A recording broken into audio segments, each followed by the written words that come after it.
Assalamualaikum warahmatullahi wabarakatuh. Salam sejahtera untuk kita semua. Mudah-mudahan kita dalam kondisi yang selalu semangat dan sehat. Jangan lupa selalu menjaga protokol kesehatan. Ibu ucapkan selamat untuk kalian yang sudah naik di kelas 11 di semester 1 ini. Kalian akan belajar tentang harmonisasi hak dan kewajiban asasi manusia dalam perspektif Pancasila. Baiklah anak-anakku, Ibu yakin kalian tidak asing dengan istilah harmonisasi, hak, kewajiban asasi manusia. Atau Ibu yakin sekali kalian paham dengan Pancasila atau ideologi bangsa Indonesia. Baiklah, di sini ada kata-kata harmonisasi. Jadi yang terpikirkan dalam benak kalian dengan kata-kata harmonisasi atau harmonis, ya, yang harmonis, serasi, selaras, seimbang, pasti akan terlihat harmonis. Apa yang harus harmonis? Yaitu antara hak dan kewajiban asasi manusia dalam perspektif atau pendekatan Pancasila atau ideologi negara kita ini, Pancasila. Baiklah, bagaimana hak dan kewajiban asasi manusia yang harmonis? Kita lihat slide berikut.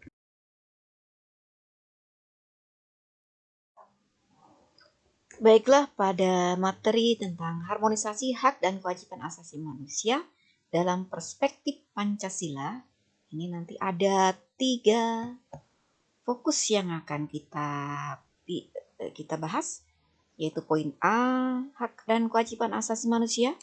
Poin yang B, hak asasi manusia dalam nilai-nilai Pancasila. Kemudian poin yang C, penegakan HAM. Ya, ada 3. Nanti di video ini kita akan fokus di poin A, yaitu hak dan kewajiban asasi manusia. Baik, bagaimana dengan hak dan kewajiban asasi manusia? Kita lihat slide berikutnya.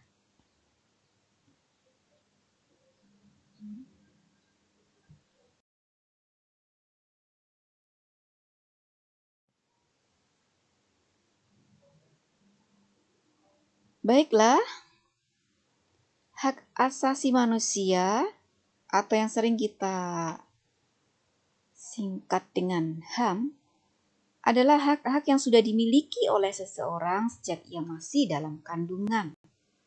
Nah, ini dia. Jadi sejak kita dalam kandungan, hakikinya kita sudah memiliki hak asasi. Yang asasi itu bisa diartikan yang mendasar gitu. Ya, sejak dalam kandungan. Nah, ketika kita berbicara masalah hak, ada kalanya kita melalaikan dengan istilah kewajiban gitu. Yang terpikirkan dalam kita, apa hak kita? Apakah sudah terpenuhi hak kita? Apakah sudah kita peroleh hak kita? Akan tetapi ada kalanya kita selalu melalaikan kewajiban apa yang sudah kita tunaikan. Itu yang sejatinya harus kita pikirkan, harus kita perhatikan. Nah, apa itu sebenarnya kewajiban asasi manusia? Ya. Kewajiban asasi manusia itu bisa diartikan sesuatu yang wajib dilakukan oleh setiap manusia sebagai makhluk hidup.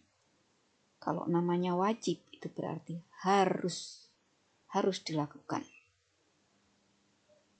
Jadi antara hak dan kewajiban seyogyanya harusnya berjalan secara seimbang. Bisa kita pahami ya? Baik, kita lanjut ke slide berikutnya.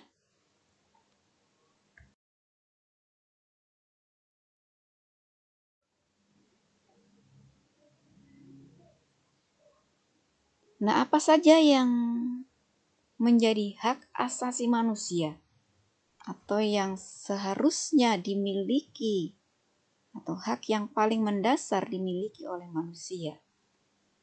Ada yang kita sebut dengan hak asasi pribadi, yaitu hak yang masih berhubungan dengan kehidupan pribadi manusia. Contohnya, hak kebebasan untuk dapat bergerak, berpergian, serta berpindah-pindah tempat, mengeluarkan atau menyatakan suatu pendapat, memilih dan juga aktif berorganisasi, memilih, memeluk, dan menjalankan agama yang diyakini oleh tiap-tiap manusia. Tapi harus kita ingat bahwa hak itu dibatasi oleh kewajiban atau sesuatu yang harus kita laksanakan. Apa itu? Sesuatu yang wajib kita laksanakan, wajib kita tunaikan. Salah satunya, kita harus mentaati peraturan yang berlaku di negara tersebut. Ya, tidak kemudian serta-merta kalian berpergian, memang itu adalah hak, tapi semua dibatasi. Kalian ingin berpergian ke luar negeri, tentu harus ada dibatasi, ada peraturannya, ya. Atau berpindah-pindah tempat juga harus dibatasi, ada aturannya. Menyatakan suatu pendapat itu pun juga dibatasi dengan peraturan-peraturan yang ada. Ya, bukan serta-merta kita bebas menyatakan suatu pendapat, tapi melalaikan suatu kewajiban, ya. Menyatakan suatu pendapat dengan bebas tanpa memperhatikan peraturan, norma, hukum yang berlaku. Ya, mencaci, menghina, ya. Mungkin itu suatu pendapat, tapi sampaikan dengan kalimat bahasa yang santun tentunya. Baik, itu sebagai contoh. Berikutnya ada hak asasi politik. Ialah hak yang berhubungan dengan kehidupan politik. Nah, contohnya ada hak dalam memilih dan dipilih dalam suatu pemilihan umum. Ini adalah hak kita, hak asasi manusia. Ya, yaitu dalam bidang politik, dalam bidang kenegaraan, atau ikut serta dalam berbagai kegiatan pemerintahan. Ya, membuat dan mendirikan partai politik, itu juga hak. Mendirikan organisasi politik atau organisasi yang lainnya, itu ada bagian dari hak kita sebagai manusia, hak asasi. Namun perlu diperhatikan, ada kewajiban yang membatasi kita. Kita harus mentaati hukum atau peraturan yang berlaku. Tidak serta-merta mendirikan partai politik, tapi visi misinya bertentangan dengan ideologi negara kita, ideologi Pancasila. Pasti itu tidak diperkenankan. Itu bukan bagian dari hak. Ya.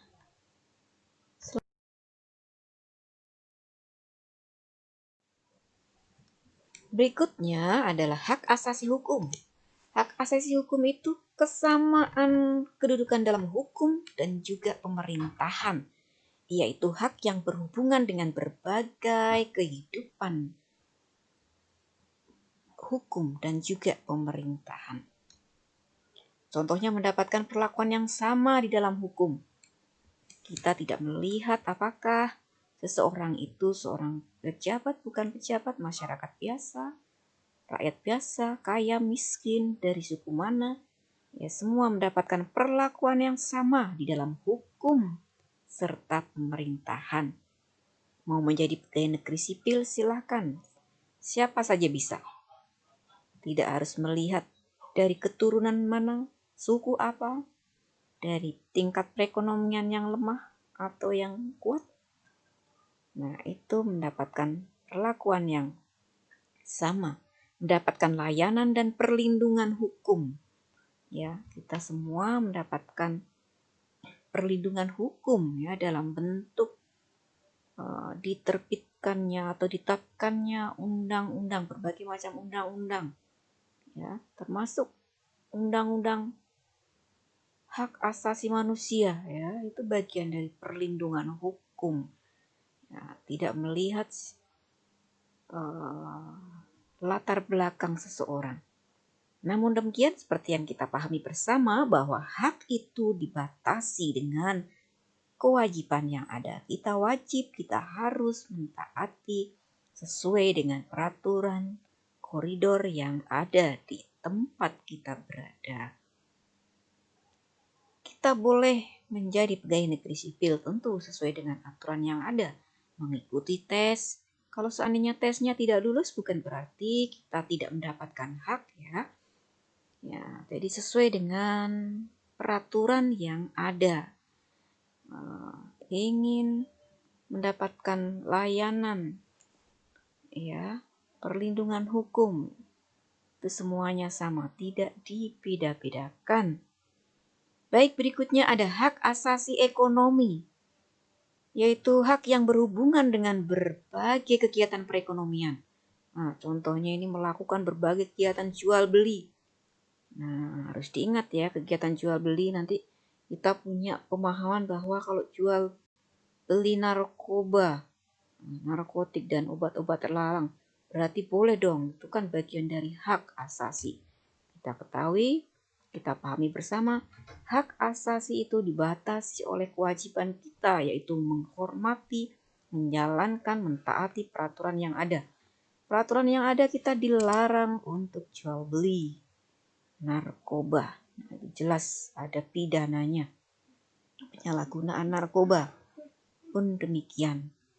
Jadi tidak kemudian dengan berdalih hak asasi kita bebas berkehendak sesuai dengan hati kita. Tidak bisa seperti itu. Atau contoh yang lain, mengadakan perjanjian kontrak. Nah, silahkan mau mengadakan perjanjian kontrak. Ya, asalkan kontraknya ya kontrak yang yang tidak melanggar hukum tentunya. Atau menyelenggarakan kegiatan sewa menyewa atau hutang piutang, silahkan boleh. Asalkan tidak saling merugikan, tidak bertentangan dengan hukum, tidak bertentangan dengan peraturan. Atau punya hak memiliki sesuatu, mendapatkan pekerjaan yang layak, itu juga bagian dari hak kita sebagai manusia. Tapi semuanya tentu dibatasi dengan peraturan yang ada, hukum yang berlaku. Memiliki sesuatu, ya kalau sesuatu itu sifatnya melanggar hukum, tentu bukan dari hak kita sebagai manusia untuk memiliki. Baik, kita lanjutkan pada slide berikutnya.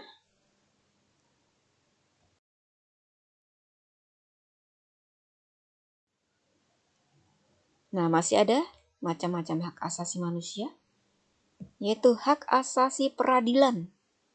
Ialah hak untuk diperlakukan sama terhadap tata cara pengadilan. Contohnya hak mendapatkan pembelaan hukum di depan pengadilan. Siapa saja punya hak untuk mendapatkan pembelaan di depan hukum. Silahkan boleh kita dampingi oleh seorang lawyer atau seorang pembela. Tidak dibeda-bedakan. Persamaan di dalam perlakuan, penggeledahan, penahanan, penyelidikan atau penangkapan di muka hukum. Kalau misalnya seseorang ternyata terlibat masalah kasus hukum misalnya, dalam penangkapan pun kita tetap mendapatkan perlakuan yang sama. Ya, penangkapan seorang penjahat baik berkerah putih maupun berkerah hitam. Ya, penjahat dari kalangan pejabat ataupun bukan pejabat sebenarnya mendapatkan perlakuan yang sama. Baik, kemudian ada hak asasi sosial budaya. Ialah hak yang berhubungan dengan kehidupan dalam bermasyarakat. Contohnya hak dalam memilih, menentukan, serta mendapatkan pendidikan, mendapatkan pengajaran, mengembangkan budaya yang sesuai dengan bakat dan minat. Nah, ini merupakan hak asasi. Kita bisa memperoleh pendidikan, bisa memilih pendidikan, bisa menentukan pendidikan, itu bagian dari hak asasi di bidang sosial budaya. Mau mengembangkan budaya sesuai dengan minat kita, bakat kita, silahkan. Ada yang punya bakat, minat di bidang tari, di bidang olahraga, ya, bidang seni, itu merupakan bagian hak dari asasi manusia.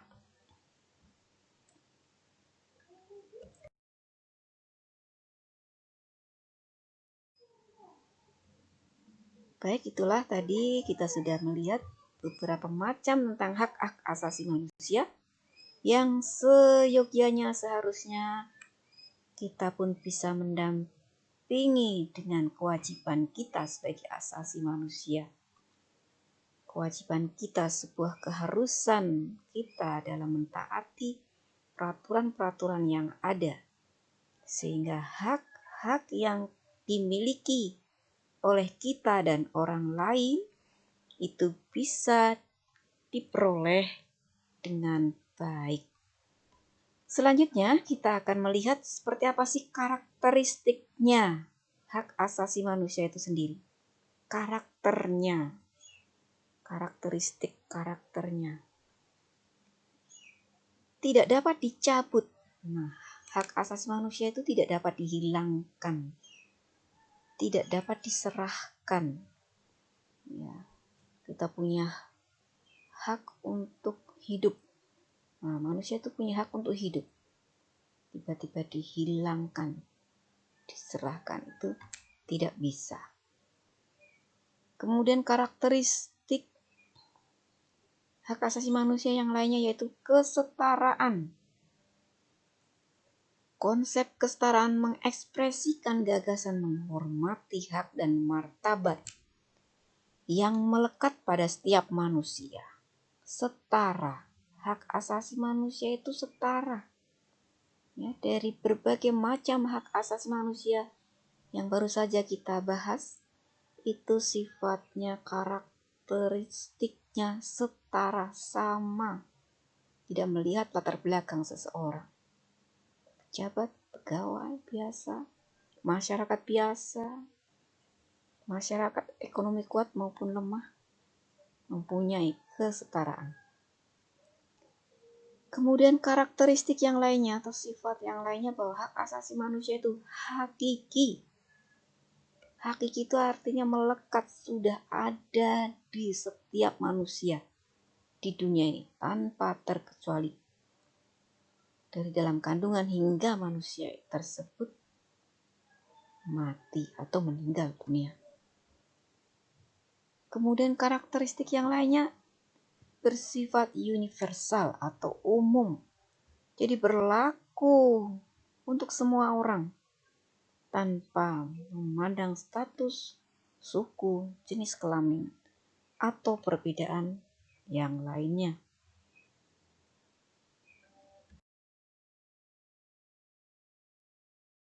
Karakteristik atau sifat yang lainnya dari hak asasi manusia itu, nah ini dia, tidak dapat dibagi atau menyatu. Jadi hak asasi manusia itu baik hak sipil, politik, sosial budaya, ekonomi, hak pribadi, yaitu semua sifatnya bersifat inheren, menyatu.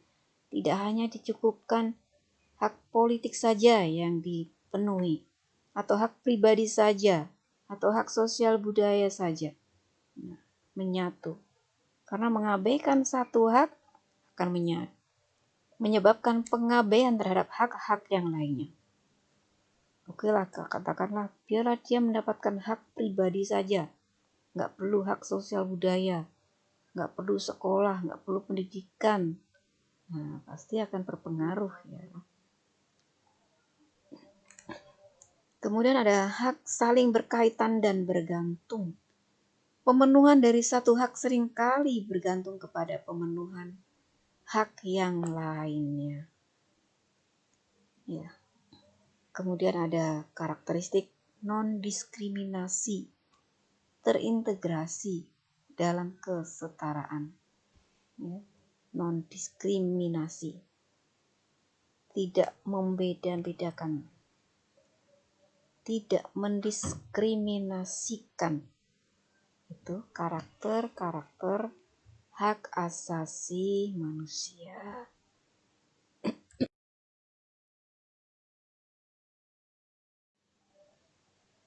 Baiklah anak-anakku, pada video kali ini itu yang bisa kita bahas. Nanti kita akan kita lanjutkan di bagian kedua tentang hak asasi manusia dalam perspektif Pancasila. Jadi nanti di poin B ini akan melihat dalam Pancasila apakah juga mengatur tentang hak dan kewajiban asasi manusia. Oke, akan kita bahas pada video berikutnya. Jangan lewatkan ya video berikutnya, tetap kalian ikuti. Semoga bermanfaat. Salam sejahtera untuk kita semua. Jangan lupa selalu jaga protokol kesehatan. Semoga tetap sehat, semangat, harus optimis, harus sukses. Assalamualaikum warahmatullahi wabarakatuh.